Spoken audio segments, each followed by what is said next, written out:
On this episode of the Star Trek Universe podcast, we are talking Disco 206, The Sounds of Thunder, right after this.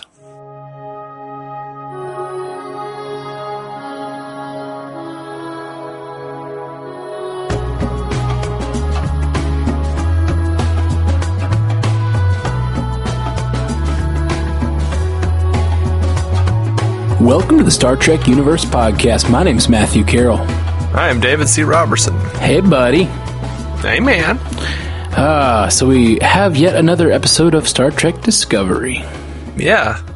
And that CBS All Access summary. Yeah, give me that sweet, sweet summary. I need it. I need it in my veins. It's so sweet. When a new signal appears over Saru's home planet, Burnham, Saru, and the crew embark on a perilous mission that puts Saru in danger and raises questions about the Red Angel's intentions. Hugh struggles to come to terms with his new reality. Indeed. I'm incredibly torn on this episode, man. Yeah, there's me too. Me too. Okay. We should get some positives out of the way up front. Oh, absolutely. Like, because I feel like we always dive into the negatives first, and there are lots to like about this episode. Yeah, I don't know that we always do on the negative first. I feel like when there's negative, which not always there is. A lot of times we just talk about the positive, but when we have something negative, a lot of times we tend to dig down on it. So I really like the storyline. I like the Baul. I liked the analysis of the Baul and the mystery being solved, that they used to be a prey species that turned into a predator species. That was all real cool. Yes, absolutely. I actually was completely surprised by that. I thought they were going somewhere else with it. I was actually fully expecting a balance of terror twist on this episode. Because the whole thing with Saru, and I actually expected it super early in the episode when they talked about him getting teeth coming out of his neck. And then they talked about the Baul and how they were evolving, and then as soon as they said they'd never seen the Baul, I was like, oh my gosh, the Baul are what he's turning into. That's totally what I thought. I thought it was more of a Sona Baku thing from Insurrection. Right. Yeah. Same difference. Similar thing. But I thought it was going to be literally the same twist as in the original series, Balance of Terror, when we see the Baul for the first time, and it's just a Kelpian. Like, that's what I thought we were about to see. And then and then they really played it up. They even had him like coming out of that oil, and it was all like, they had him blurry in the background. I thought that oil was going to drip off and we were just going to see a Kelpian. And I was like, oh, it's coming. And then it wasn't, apparently. Yeah. Yeah, I could see that. Like, Saru at the top of the episode says, what is a Kelpian without fear? Or Baul. Yeah, which I love that energy. And I'm still interested in the question of what is a Kelpian now, because apparently they were a predator species before, and Pike says it, who's to say they won't return to those ways? Yeah, and I really like that question. And as far as like, what are any of us without our faith? You know, like, because he found out his faith was a lie. Yeah, that's a really good point. What does he become when he doesn't have that hand guiding him? Yeah, even if your faith was not the truth. Like, if it was guiding you to be a better person, what do you become without it? That's a tricky question, and I think as people grow and change in their lives and have different relationships with their faith, that's a question a lot of us go through. I like that interpretation of this episode. I was just thinking it's interesting that they have the Kelpians are now this question mark as to whether they're going to continue to be the good guys. Yes, I love that the Baul tell Saru, you have no idea what you are. Yeah. Like, and I think it's funny that without faith, he grows teeth. That's funny. Like, he's suddenly very, like, willing to put Pike in his place, stand up for himself, and kind of disastrous ways. Like, he's feeling his oats, man. Oh yeah, for sure. That the whole Saru, it's what you were talking about wanting from the last episode. Saru being really out there and tough. And after that, I do agree with you. And I feel like the only reason they didn't slot that last week's episode into next week's episode is because they just wanted to draw the comparison between Hugh and Saru at this moment. And I kind of wish they had that wasn't worth it to me. I wish they had just had this episode last week. Because it was weird to take a break from the Saru storyline. That seems like such a big change for Saru anyway. No, I think an episode is good for a buffer. Yeah. I that's true. I guess I like you said last week, I would have liked there to have been some reference to the fact that Saru was changing last week. That would have satisfied me. So let me talk about my big problem with this episode. Oh, okay. Sure. I now let you. Thank you for that. Thank you for that, Dave. Permission granted, I guess I should say. Thank you, Commander. I think it's insane the way that decisions were made in this episode. Absolutely. And the way that Pike was a feckless captain in this episode. They talked around Pike, and Burnham made all the decisions. And Pike would nod every once in a while, but gave no pushback. And they radically changed the direction of a pre-warp species. Yeah. They did not. It's not like. The thing is, they don't know what Saru is going through. Earlier in the episode, they talk about Saru and how he's not even worthy to be on the bridge right now because they don't know how this is going to affect him. He's also not worthy to be on this away mission because they don't know what this after now that he's gone through this process, what it's going to mean for his personality, his thought processes. Like, they don't know who Saru is. That's right. And they inflicted that sort of uncertainty on an entire species. Yeah. That's insane. I agree. It's not unprecedented. I mean... Sure. Absolutely. It's not unprecedented in Star Trek. I mean, we all remember what Kirk's decisions were in the Apple.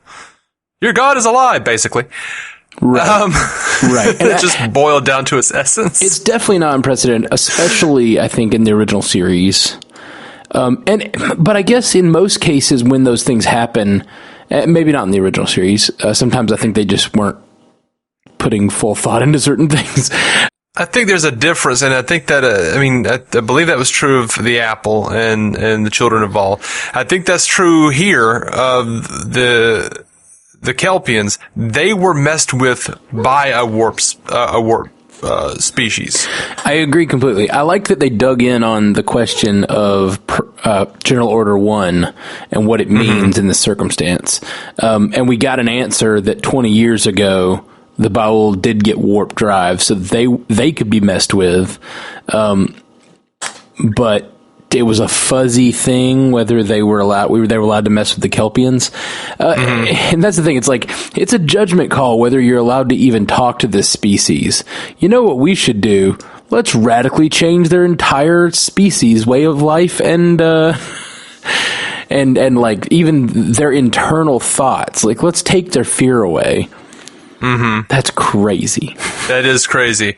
And I think that is like the writers were asked about that, and they were saying that like Pike absolutely knows that, and they wanted to get into that deeper, but they didn't have time. And their answer led me to believe that it will come about a little more in subsequent episodes. I hope so. At least I hope so.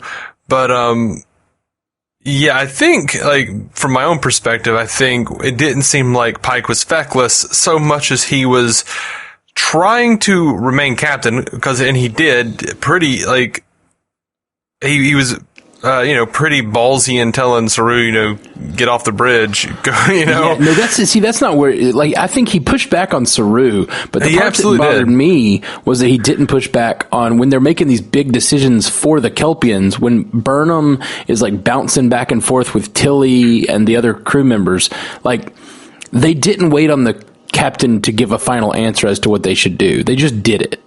That's right. I feel like Pike was kind of like going by what Saru was feeling, and I feel like he was somewhat doing that. He made a big decision to go for this, but I feel like he was kind of like trying to stay captain, but also stay woke. You know, like I can't begin to imagine what the hell Saru's going through. Maybe we'll go by what he thinks. Right. You know what I mean? Yeah, but I don't think I just don't think that's a good call. Maybe not. Based on the previous things he said in that episode, the fact that he said, Saru, you are the most complicated choice for this mission because you are going through a big change and you don't know, we don't know what you're thinking right now or what you're going through, and you haven't even figured out who you are. Like, it's a bad idea to send you. And then to just completely rely on his major decisions was strange. Yeah. It was strange, but they did call it out. They hung the lantern in the episode that, like, they radically altered a species for generations to come. Yeah. They definitely did. They definitely were clear about that. What I didn't like, I guess maybe it would have been better if the reason they did that was more of an existential threat to the entire species, because the reason they start doing that is just because they have Saru and Siriana trapped. Like, that's before all the, like, lasers are going through the eyes and all that stuff. All the obelisks are about to explode. Yeah. Like, they decide, that's the reason. Like, that's the thing I was thinking. When they decided to do that, I was like, well, aren't the Ba'ul just going to exterminate this species? Like, yeah, that's immediately what I would think they would do. But yeah, you can't really, like, not go for Saru and Sirana when you made that big speech last week about no one gets left behind. Well, but they weren't going for Saru and Sirana. They were like, Saru and Sirana are trapped, and their answer to that is just to try to free the Kelpians from the Ba'ul's grasp. I feel like they could have written this episode better, where somehow it was more like maybe they realized there was a plan going on to kill all the Kelpians and they were about to be exterminated anyway, and they needed them to rise up or something like that. Like something to precipitate this action. The way they did it was just so offhanded. But that's my big issue with the episode. I have a number of issues. I want to understand why the Ba'ul. Like, is there a benevolent motive to the Ba'ul? Obviously, there has to be. Otherwise, they would have killed the Kelpians altogether, unless there's some sort of resource or something. Resource they're providing. Yeah, we never got that, and we don't know if there was just purely a benevolent motive, like we need to control this species because they're so dangerous, but we also don't know what's happening to the Kelpians when they get cold. Are they just killing them all, or are they eating them? We know they're tasty, especially the ganglia. Yeah, well, okay. The writers, they didn't say it in the episode. The writers, though, were asked, is there a reason the Ba'ul kept the Kelpians around and built this whole elaborate system in mythology instead of just wiping out the potential threat? And the writers said, while the Ba'ul were nearly hunted to extinction by the Kelpians, it doesn't mean they wanted to commit genocide. They have coexisted on this planet with the Kelpians for thousands of years, and in a twisted way, this is the balance that they have preserved via the calling. So they evidently they wanted to peacefully coexist, but they just didn't want to be the prey species. Right. But to me, they were committing genocide. I agree. Slow genocide. Just, it's like when you go outside and you prune your trees. And it makes me think that, if your trees were sentient. Maybe they are. We don't know. It's true. Stay woke, Matt. Stay woke. We've all seen Lord of the Rings. Well, I haven't. The thing about it is, it makes the whole balance thing, from the Ba'ul's perspective, I don't think the balance was a lie. Yeah. Because they said the whole reason they said they kill them is because after the process, I can't remember the name of the process, Do you remember I don't know, the culling? I don't remember what that's what I call it. I don't know what it's actually called. Anyway, after their maturing process, it was said that they go mad. Oh, the Valhari? Yeah, the Valhari. After the Valhari, they go mad. And from the perspective of the Baul, that is true. They go mad and they become a predator species. Mm-hmm. So it's interesting to me that this whole thing about, and the Baul even start quoting about the great balance inside of their little stronghold when they're talking to Saru and Sarana. So I don't even think the Baul necessarily were the villains in this story by any means. Like they at least they didn't think of themselves that way. I don't think they were intentionally deceiving the Kelpians. I think they were being truthful. You go mad and become a horrible being once you go through this process. So we have to call you. Yeah. It's interesting stuff. And we don't know if this is their final evolution. The Kelpians? Yeah. True. That is true. I mean, you don't even know what you're going to become. Just a dude with freaking spikes coming out. No, this has got to be more than that. Well, no, I don't think we know the full extent. And that's my point about this whole changing the entire species. We know that now they have spikes in their heads, but we have no idea what else happens to them. Like what other effects we're going to see through this whole thing. Yeah. I was a little confused. One, that Saru could so easily come up with a communication device, but hey, we kind of saw precedent for that in The Brightest Star. Yeah. Two, I don't understand how the Baul were so technologically advanced they had warp drive, but they couldn't just shut off the transmission from their little Legion of Doom headquarters. Yeah, that was strange. Yeah, I don't know. I mean, they apparently couldn't do it in The Brightest Star either. He was able to contact Starfleet and talk to them and learn their language. Mm-hmm. So the Baul apparently are not good at jamming communication or even apparently detecting communications. Yeah. It's a little strange to me. Oh yeah, and also I do want to say this episode, we were told that this episode would work well without The Brightest Star. I don't think it does. I think it works way better with The Brightest Star. I think it works way better. They did show a little bit of The Brightest Star and give you a little bit of context. And with the last episode, he talks about the culling, or 2 episodes ago. So I think they gave enough context that if you're brand new to this, you'd at least know what's going on. They even did a little retconning. Oh, really? Where? I have it in the trivia section, but in this episode, Saru says that Giorgio was serving aboard the Archimedes when she found him. Yeah. And in The Brightest Star, when she lands, the shuttle has the graphic SHN03, which means that it was the third, like shuttle number 3 from the Shinjo. Oh. And when they showed it in this episode, they showed the same archive footage from this episode, from The Brightest Star in this episode, and they removed the SHN because technically it's now from the Archimedes. Oh, wow. Well, that's kind of annoying, but whatever. Right? Yeah, that is annoying. I would rather them leave it on as SHN and then just say like, yeah, we had that shuttle borrowing from the Shinzo, whatever. Mm-hmm. Like I can headcanon around it. If you actually change what's on screen, I can't. Yep.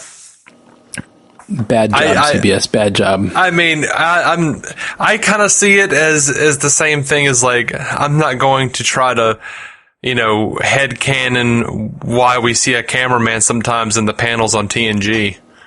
Right. Sure. Just move along home. Alan Moraine.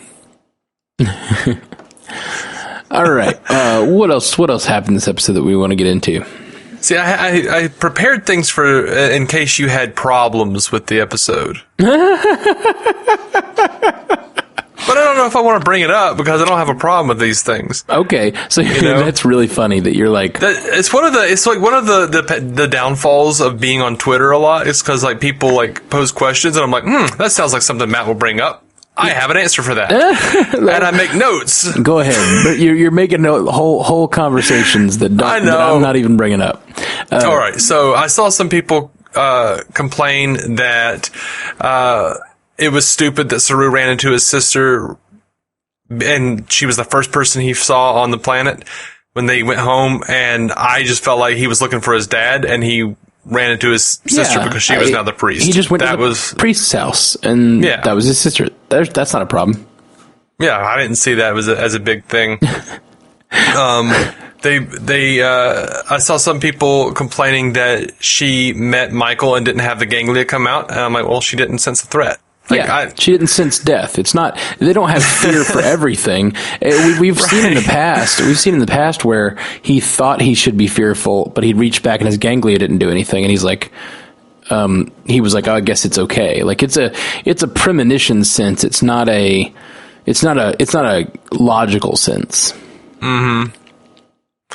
So yeah, anyway, I think, I would really like to know more about, the evolution of the Baul and the Kelpians. Yeah. I think based on this episode, we're supposed to believe they're just two completely separate species. Based on, I think we got pretty strong evidence for that based on what we saw in those simulation rooms where the one species hunted the other one almost to extinction. Right. I definitely felt like even though the freaking Baul looked like Armus from Skin of Evil, I think we were definitely meant to feel like the Baul aren't necessarily the bad guys here. I don't know if we're meant to feel that way yet. I think part of what they were doing here is trying to show us a bad guy, and then maybe down the road we're supposed to feel that way. My favorite villains are always the bad guys who do bad things but don't believe that they're the bad guys. Sure, absolutely. Someone you can identify with. A Baul Ducat, as it were. I would absolutely love it if they fleshed out the Baul over the course of the series. Yeah, me too. Well, let's talk about what do you think about the Section 31 of it all, this episode, and the Red Angel. That's the two other big things. Yeah. The Red Angel and Section 31 and how all that interplays. I thought it was neat that we saw a little more of the Red Angel. It seems like it's a being in a suit. Yes, and it looks like a woman's frame. Oh, you think? That might be a stuntman thing, but maybe it was just they needed maybe their stunt person was a woman. I don't know, but it looks like a woman. I thought it looked like a CGI being. Like I thought it looked completely, nondescript. But that's. If it's CGI and they purposely made it look that much like a female with his hips and stuff, that's even more telling. Yeah, I didn't catch that it looked female to me, but it's very possible. Could be Michael. That's what I thought. Like I didn't when I was watching it, I didn't think about it. I was just like, oh, man in suit. But, it's like, that is clearly a suit, a special futuristic suit. Yeah.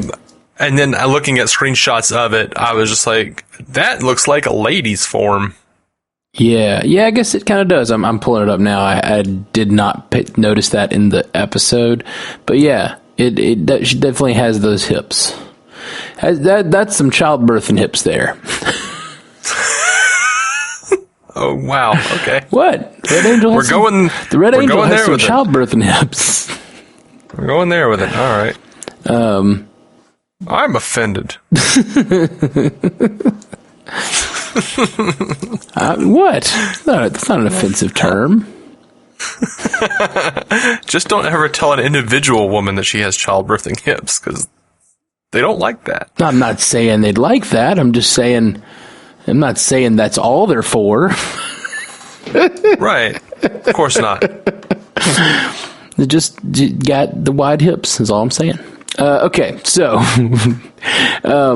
I thought the whole conversation between Pike and Ash Tyler was super interesting, talking about whether the Red Angel, this new evidence about the Red Angel makes it more of a threat or more altruistic. Yeah, that was cool. I liked that Pike thinks that they're paranoid. I love Tyler's response, that they've just been at a war and some of us are still torn apart. Like, damn, dude. Yeah, he's definitely torn apart. And see, I think that's one of the reasons that Pike came off as so, as you put it, feckless, is that he is, at every turn in this episode, he is being questioned, and he is being made to question his own, like, knee-jerk responses to things.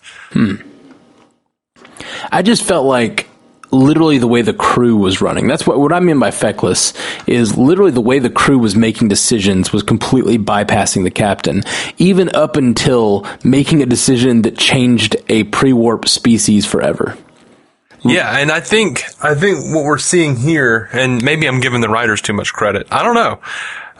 What I felt is they very much like set Pike up to be sort of an old-fashioned guy. Like we've heard a lot about his faith as he was growing up. We've heard about he likes the old view screens instead of holograms, and now he's being presented with situations where he doesn't know how to react because he's not Kelpian. He doesn't know how he should deal with the situation other than by means of being an old-timey Starfleet captain.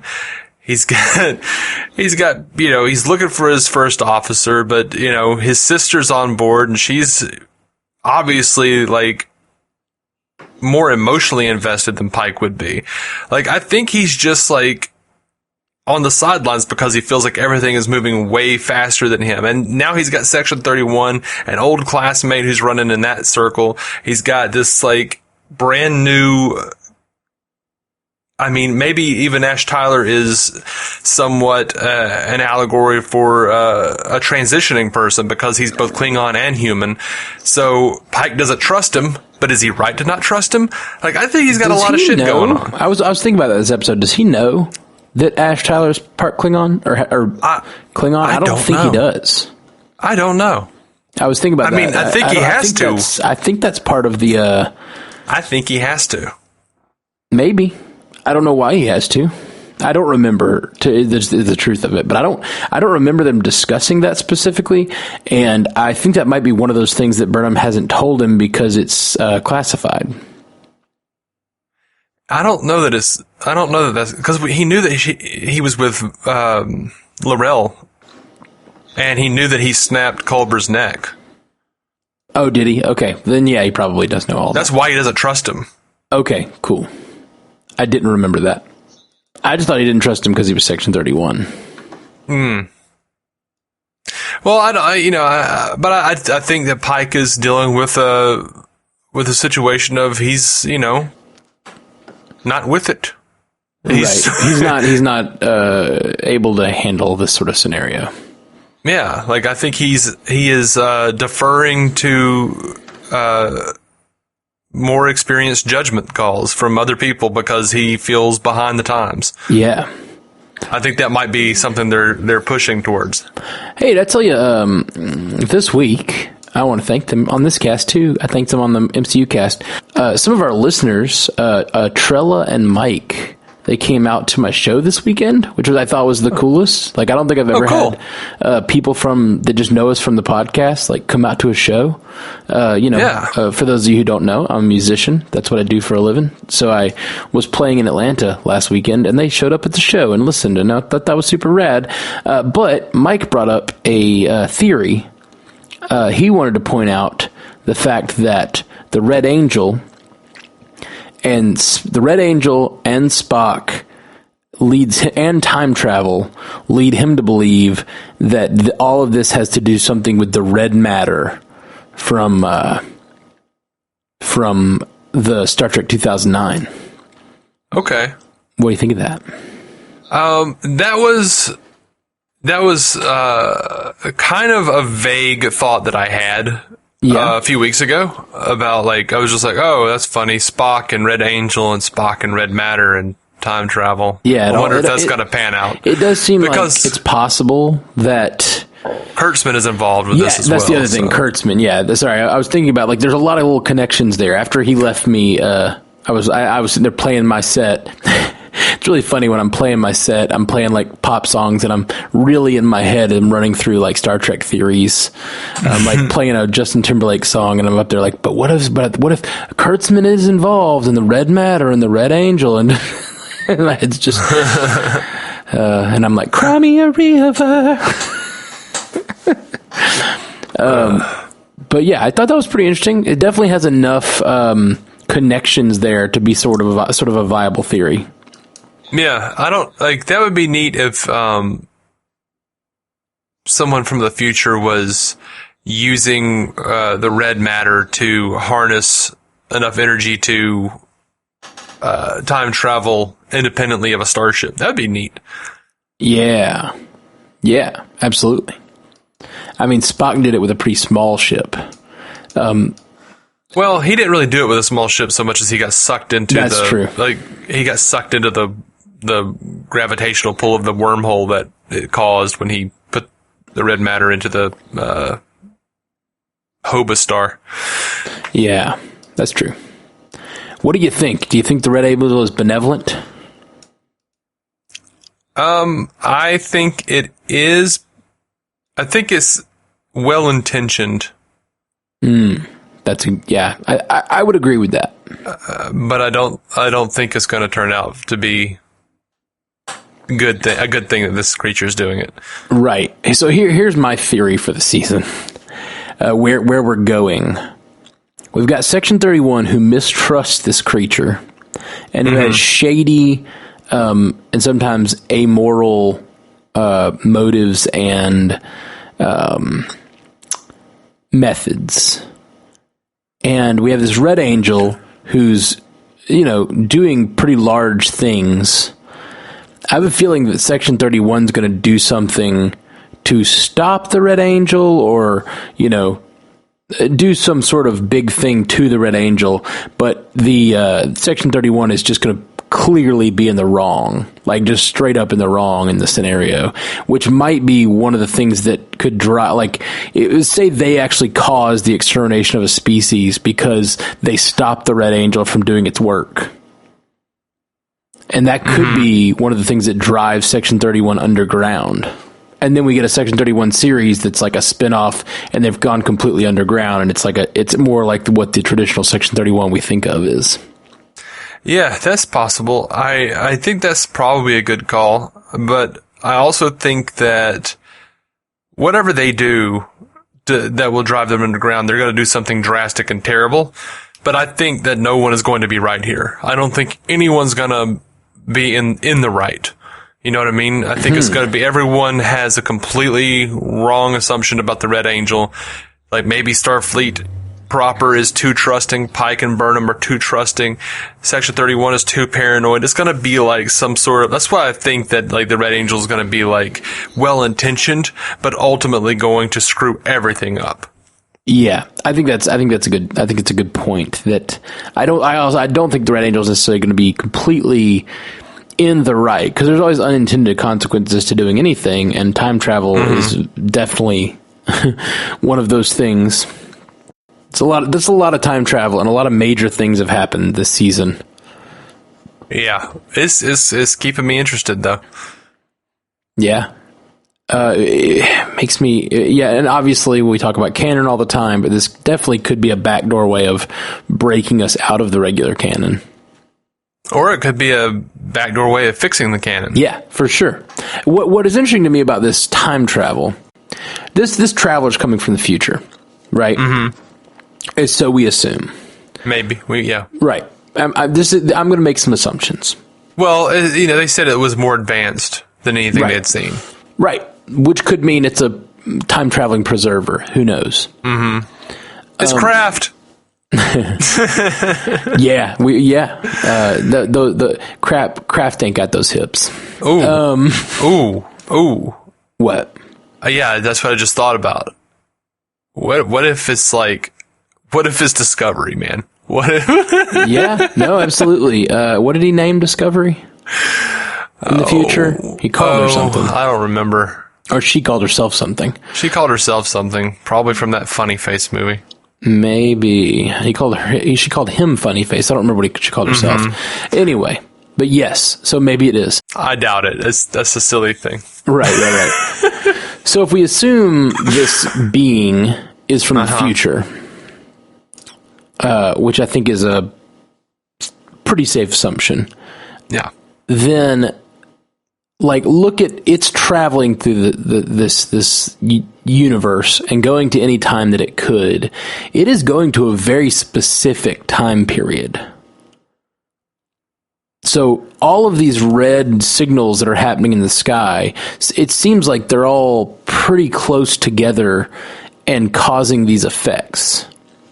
It does make me think that that this red angel is somehow related to these events that are happening now. Like someone who is possibly Michael Burnham, possibly Pike, possibly anyone who is on the ship right now, who has gone forward into the future and is now keeps coming back to try to fix things.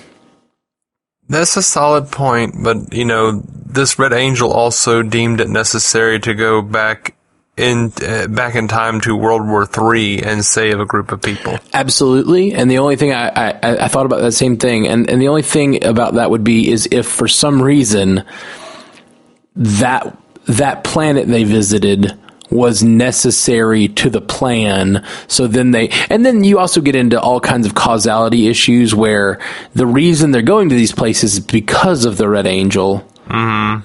But maybe that's part of it. Maybe the Red Angel is getting them to do certain things in a certain sequence to change history in a certain way. Red Angel had to save those people for that time, for that version of the timeline to exist where some sort of paradoxical crap. If the Red Angel is Michael Burnham, she's like, okay, well, I remember this, so this has to happen. So I have to go back in time and save these people from World War III and put them on this planet so that I can find them with Discovery. Oh, actually, dude, I think we're right. I think it's Michael Burnham, and here's why. Yeah. Final episode of the season, she is the one that goes back and saves Spock as a boy. Yeah. That makes perfect sense. It'd be totally beautiful. She's done something horrible to him as a boy. Whatever. We don't know what that was about yet. But then part of the resolution, maybe it never gets resolved. Their relationship never gets resolved in the current timeline. But somehow her going back and saving him as a boy is this it's this thing she could do for him. Yeah. And maybe she's able to reveal to him that she's the Red Angel, and maybe he never reveals it to her. But yeah, I think that's not a bad idea that it's Michael Burnham. Yeah, I think it's totally Michael Burnham. I'm pretty sure. Yeah, the idea of her rescuing Spock as a boy just seems, as much as they've dealt with their relationship this season, that seems like a beautifully poetic way of ending the season. It's something these writers would do. I don't know if I like it, but I think it might be the case. Yeah, I think I agree with you. I think it is at least someone from the ship, and then we narrow it from there. It's someone who has a vested interest in these particular points of interest, And the writers have said that they were looking to explain why Spock never mentioned Michael. What if she has to go back and save him and destroy herself in the past? What if she's like River Song style, living these events in reverse? And the last one is her going back to save Spock and remove herself from the timeline, which her being removed from the timeline could completely fix Discovery and line it back up into the current timeline, just because it would stop the Klingon War from happening, or at least that version of the Klingon War from happening. It could completely change the timeline. Yeah. Maybe. Of course, that would also mean removing Michael Burnham from this show. Yeah. Which is problematic at best. But they seem like they're wanting to make a different show every season, or at least so far. So that would be a real different show if Michael Burnham just suddenly never existed. Or this version of Michael Burnham changes things so that you could still have Martin Green on the show, but she's a different version of Michael Burnham who still went to Starfleet, but never maybe wasn't Spock's sister, wasn't raised by Sarek. Right. Then we see what are people like with different, nature versus nurture sort of thing. Like what's similar, what's different. That all sounds pretty interesting to me. Mm-hmm. But it also sort of sounds like hitting the reset button on a show that we've gotten to know these characters for 2 years. I would kind of hate to remove all of that. It feels a little too much for me, like Fringe season 4. Yes, totally. And that is exactly what I was thinking. Which like no one remembers Peter but Peter. Oh, I think it's about when Nimoy showed up too. No, Nimoy was there from the get-go. Oh, was he in Fringe? He absolutely was. Absolutely. No, dude, that's not true. Because I remember him showing up. Because the scientist, I forget his name, would always William Bell would always talk about his partner. And they never showed him until like the end of season 3. He like showed up in like the last reel of season 2 or 3. Well, William Bell was Leonard Nimoy. No. I know the other character showed up. I just remember very distinctly him showing up and being like, "Oh, of course it would be Leonard Nimoy as the other guy. That's so cool." I don't think he was on it from season 1. I may be wrong, but I'm willing to bet $5 on it. Okay, well, you're wrong. He showed up in season 1. There's more than one of everything. Which episode is that? There's more than one of everything. What part of the season? Episode 20. All right, like I said, he showed up in the last reel of a season. You said since the beginning. I say I'm right. All right. Anyway, that was fun. You said season 3 or 4, jerk. I said 2 or 3. It was end of 1. You said beginning. Yeah. Anyway, that was so. You guys should watch Fringe. It's a pretty fun show, except for it gets weird toward the end and doesn't really. Season 4 and 5 sucks. It doesn't feel satisfying. It's no cool. other way to say it. It sucks. It sucks because I feel like when it gets to the most interesting stuff, to me, all the alternate reality stuff, it kind of abandons a lot of the character moments that it was good at.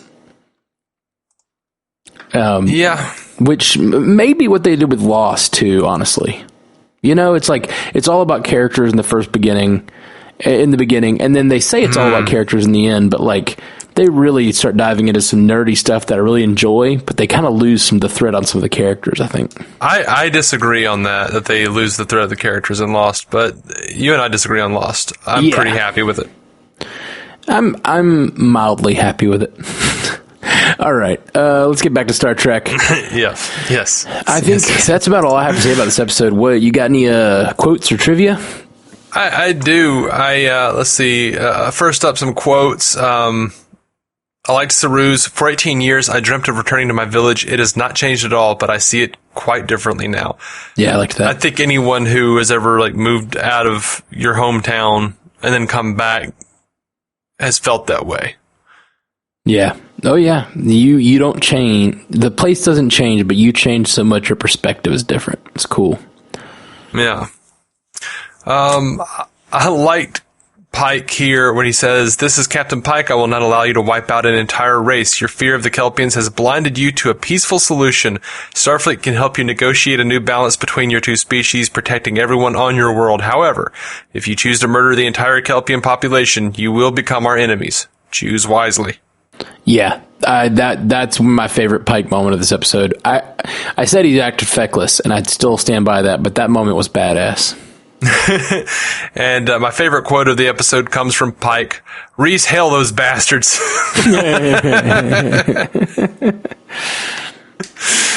All right, some interesting trivia. I found this piece on IMDb, but I honestly no idea if it's true, but it's great if it is. Neither of the species on Kaminar are called Kaminari, but the episode was called "The Sounds of Thunder," and the Japanese word Kaminari means thunder. Huh. Neat. The Sounds of Kaminari. That's neat. And this was kind of a red flag. I noticed this in the episode. But yeah, Saru beamed down to the surface of Kaminar while the ship was on red alert. And the shields should not have allowed that transporter to happen. No good. Is it possible to go to red alert without the shields up? Supposedly not. That has been used as a plot point in previous episodes of Star Trek. That's part of the red alert process, is just the shields Yeah. automatically go up. Could be different for different ships too. Yeah, I do know that I've heard Riker specifically say, red alert, shields up, as if they were two separate actions. Yeah. Yeah, I thought I'd heard that. So, keep that in mind. Oh, I will.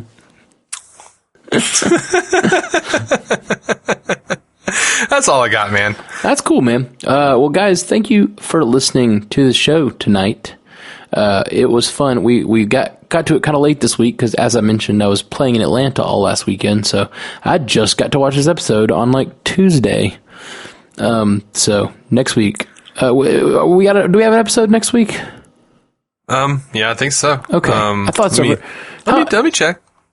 How many are they doing in a row? Are they doing 8, or are they doing the whole season? Let me check. All right. Yeah, we have one next week. It's 2/28, which is 2 days from now because we waited so late. So that's Light and Shadows. And then the next episode is March 7th. Okay, so we got that's the next week, right? Yeah. Yeah. Cool. And it looks like they're going straight through, honestly. Wait, March 7th and then the 14th and then 21st. Great. So we'll be here every week for a while. Yeah. So yeah, thanks for listening, guys. We'll be back next week and the week after and the week after. So yeah. Thanks for listening. Tell your friends if they like Star Trek and podcasts to check out our show, please. We're just now getting started, so it really helps out if you get a chance to go like us and review us and share us on the social medias, because we're still a new podcast, and me and Dave have both done this for years with other shows, and it takes a while to build an audience. And so if you get a chance to share this with your friends, please do. We'll be back next week. Talk to you soon. Peace. Live long and prosper. To reach out to us, hit us up at StarTrekUcast.com, at StarTrekUcast on Twitter, Star Trek Universe Podcast on Instagram and Facebook. Just search for us there, or send us a message at StarTrekUcast@gmail.com. If you'd like to hear more from David C. Robertson, check out the DC On Screen podcast or maladjusted.tv. And if you want to hear more from Matthew Carroll, that's me, check out the Marvel Cinematic Universe podcast, or go listen to my music at MatthewCarrollmusic.com or anywhere you get music.